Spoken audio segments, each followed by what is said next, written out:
Assalamualaikum warahmatullahi wabarakatuh. Di sini kami dari kelompok satu akan mempresentasikan terkait isu yang kedua. Kemudian ini ada anggota kelompoknya, ada saya sendiri ini Abdul Hadi. Yang kedua ada Dava Irsyad, ada Fatri Bari, Agnes Natasha, Bella Afta, dan yang terakhir ada Rofiq. Lanjut.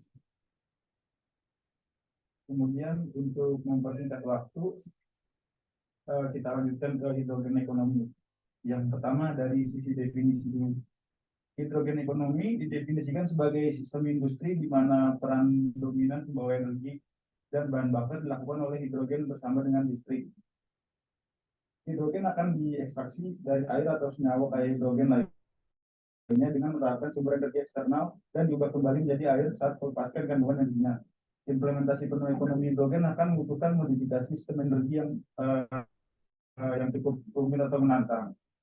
Kemudian dari sisi supply-nya sendiri, di mana terdapat banyak kemungkinan sumber energi untuk produksi hidrogen dan sisi permintaannya yang mempertimbangkan teknologi dan perangkat yang mengubah hidrogen menjadi layanan yang diinginkan di pasar.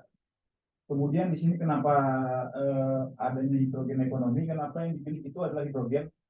Faktor utamanya adalah karena hidrogen sendiri merupakan salah satu unsur dasar yang paling menyebar di alam semesta. Kemudian di sini ada aplikasi dari penggunaan hidrogen dalam uh, transformasi dehidrogenasi. Di sini aku ambil contoh yaitu dehidrogenasi atau dehidrasi etanol menjadi asetaldehid dan hidrogen melalui katalis berbasis CU. Di sebelah kiri itu ada gambarnya, ada 10 step di sini bisa diperhatikan. Kemudian untuk langkah-langkahnya itu yang pertama yang pertama itu etanol diabsorpsi ke suatu site asam, suatu lingkungan asam. Kemudian pengutusan ikatan OH untuk membentuk spesies etoksi pada pendukung asam dan radikal H pada pendukung basa. Spesies etoksi pada lingkungan asam akan berdifusi ke tempat CU di permukaannya, permukaan antara CU dan lingkungannya, diikuti oleh pembelahan ikatan CH. Selanjutnya asetaldehid pada site CU yang permukaannya akan didesorpsi untuk membentuk asetaldehid atau memotong ikatan CH untuk membentuk radikal H pada site CU. Dan kemudian spesies asetil pada site pendukung permukaan CU. Kemudian spesies asetil dan etoksi ini diabsorpsi etanol bereaksi untuk membentuk spesies etil asetat pada site pendukung CU, diikuti oleh desorpsi untuk membentuk etil asetat, dan kemudian pada step terakhir 9 dan 10 itu atom yang terbentuk pada dasar yang ada di langkah kedua itu akan berdistribusi ke permukaan CU dan diserap kemudian dari permukaan CU untuk membentuk H2. Mungkin selanjutnya bisa dilanjut oleh salah satu rekan saya. Oke, untuk selanjutnya ada hydrogen storage. Storage sendiri adalah tempat untuk mengemas hidrogen sedekat mungkin, yaitu mencapai densitas volumetrik tertinggi dengan menggunakan bahan tambahan sesedikit mungkin.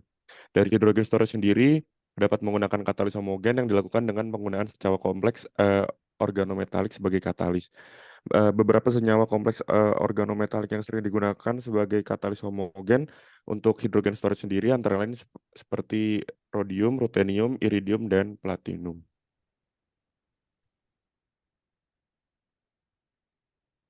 Selanjutnya adalah sintesis katalis homogen logam transisi. Di sini ada 5 metode. Yang pertama adalah MLC atau metal ligand kompleks melalui mode amido atau amino dengan skema reaksi yang tertera pada layar dengan menggunakan kompleks penjepit yang mengandung ligand ruthenium tipe MaCHO menunjukkan toleransi dan kekokohan terhadap kondisi katalitik yang baik. Mohon maaf yang ekstrim seperti suhu hingga 150 derajat Celcius. Sehingga banyak diaplikasikan untuk katalis homogen hijau khususnya transformasi dehidrogenatif. Selanjutnya untuk metode yang kedua adalah pembentukan MLC atau metal ligand kompleks melalui mode aromatisasi dearomatisasi. Ini melibatkan ligan penjepit yang mengandung lutidin dan aktivasi ikatan terjadi antara proton CH dengan lengan samping dan pusat logam. Proses dearomatisasi didorong oleh pembentukan ikatan yang lebih kuat antara ligan amido yang terbentuk dan juga logam. Sementara untuk proses aromatisasi didorong oleh stabilitas aromatisasi cincin piridin dan pembentukan kompleks jenuh yang lebih stabil secara koordinatif. Selanjutnya untuk metode yang ketiga adalah pembentukan MLC atau metal ligand kompleks dengan mode ganda. Di sini pada mode ganda ini menunjukkan proses pembentukan MLC melalui mode amido dan juga mode aromatisasi secara bersamaan. Seperti skema yang tertera pada layar, katalis tersebut sangat aktif untuk katalisis dehidrogenatif dan dapat menghidrogenasi ester dan amida dalam mendekati suhu ruang. Untuk metode yang keempat adalah pembentukan MLC melalui active redox dengan skema yang tertera pada layar untuk redox non-innocent dan juga chemically non-innocent. Kompleks logam yang mengandung ligan 1,4 bis 5H di benzo ada sikloheptan 5-il-14 dizabuta 1,3 diena menunjukkan aktivitas yang menjanjikan untuk produksi hidrogen dari metanol hidrat atau formaldehida. Untuk yang terakhir adalah metode pembentukan katalis melalui ligan responsif proton. Dengan skema yang tertera pada layar, katalis terdeprotonasi dapat mengkatalisis hidrogenasi CO2 untuk membentuk pada pH yang lebih tinggi, sementara untuk katalis yang terprotonasi dapat mengkatalisis hidrogenasi HCOOH pada pH yang lebih rendah.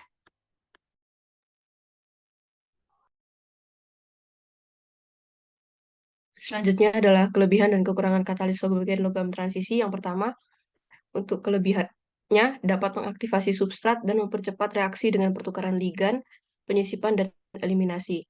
Yang kedua, selektivitas dan aktivitas yang tinggi sehingga tidak mudah teracuni oleh badan pengotor. Yang ketiga, resisten terhadap korosi dan oksidasi.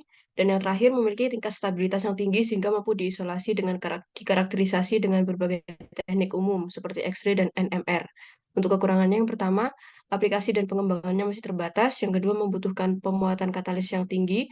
Yang ketiga, selektivitas yang cukup sulit dikendalikan. Yang keempat, tidak dapat dipisahkan dari campuran reaksi karena memiliki fase yang sama dengan produk. Kemudian yang kelima, harganya sangat mahal. Dan yang terakhir, ketersediaannya langka dan tidak dapat menjamin untuk keberlanjutan. Next.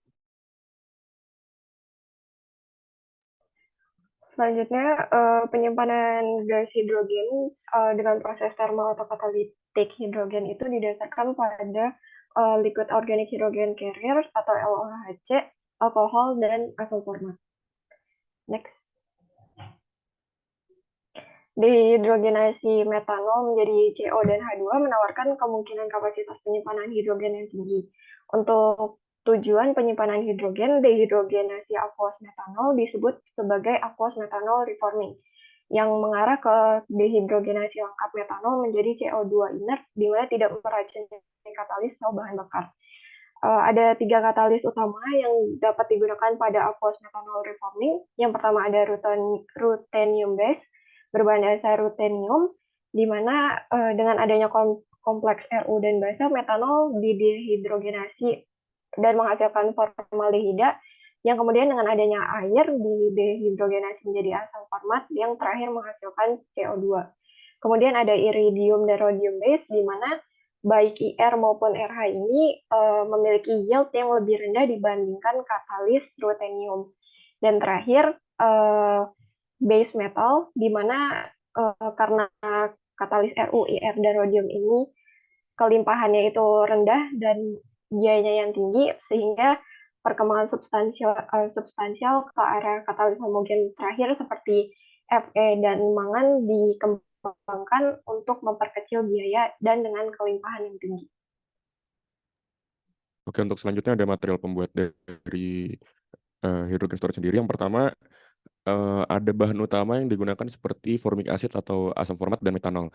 Untuk keduanya itu bisa dibantu dengan menggunakan katalis, yang mana katalis yang bisa digunakan untuk kedua bahan sebelumnya seperti format acid dan metanol adalah ruthenium dan iridium. Untuk asam format sendiri merupakan bahan yang sifatnya cair dan toksisitasnya rendah dan membuat transportasi, pengisian bahan bakar, dan penanganannya mudah. Bergantung pada konsentrasinya dan dapat digunakan sebagai penahan untuk hidrogen yang sangat aman. Yang kedua ada metanol. Proses ini menggunakan katalis untuk mengubah hidrogen menjadi metanol. Metanol kemudian dapat disimpan dalam bentuk cair ataupun padat dengan suhu dan tekanan yang relatif sangat rendah. Untuk metanol sendiri dapat diubah menjadi hidrogen melalui proses reforming. Untuk katalis penunjang dari asam format dan metanol tadi ada rutenium. Rutenium sendiri merupakan nanopartikel yang memiliki luas permukaan yang besar karena ukurannya yang sangat kecil, sehingga memiliki banyak situs aktif yang bereaksi dengan hidrogen dan magnesium hidrida. Sehingga hal ini meningkatkan aktivitas katalitiknya. Untuk selanjutnya ada iridium, yang mana katalis iridium di sini digunakan untuk mengkatalisis reaksi dekomposisi senyawa hidrogen menjadi hidrogen dan produk samping. Adapun untuk metode yang digunakan adalah eh, metode iridium sendiri dengan bantuan amonia. Oke, selanjutnya saya akan menjelaskan tentang mekanisme reaksi pada pemanfaatan hidrogen storage, yang dimana di sini saya menjelaskan tentang asam format yang menggunakan katalis iridium, di mana mekanisme reaksi yang mungkin untuk dehidrogenasi asam format sendiri, yaitu dalam air atau larutan asam format dan SF dengan cara melarutkan katalis dalam air dan membentuk kompleks iridium terkoordinasi air yang merupakan awal dari siklus katalitik, di mana HCOA dikoordinasikan ke kompleks A dan selanjutnya membentuk kompleks format B, yang dimana merupakan langkah 2, HCOA berasal dari ionisasi Fa sebagai asam organik. Asam format tidak dapat sepenuhnya terionisasi dalam air. Oleh karena itu, menambahkan garam format bisa berkontribusi untuk meningkatkan HCOO konsentrasi dalam air dan mempercepat laju reaksi pada langkah kedua. Nah, ini menjelaskan dengan baik peran SF pada dehidrogenasi asam format. Kompleks iridium hidrida C terbentuk setelah pelepasan CO2 melalui dekarboksilasi pada langkah 3. Akhirnya, kompleks iridium hidrida dapat bereaksi dengan H3HI plus dalam air, menghasilkan H2 dan kompleks iridium terkoordinasi air. Kemudian siklus katalitik total selesai pada langkah 4, di mana langkah 4 merupakan langkah yang langsung untuk H2 generasi yang dipengaruhi oleh H3HI plus konsentrasi. Oke, next. Sekian penjelasan dari kami. Wassalamualaikum warahmatullahi wabarakatuh.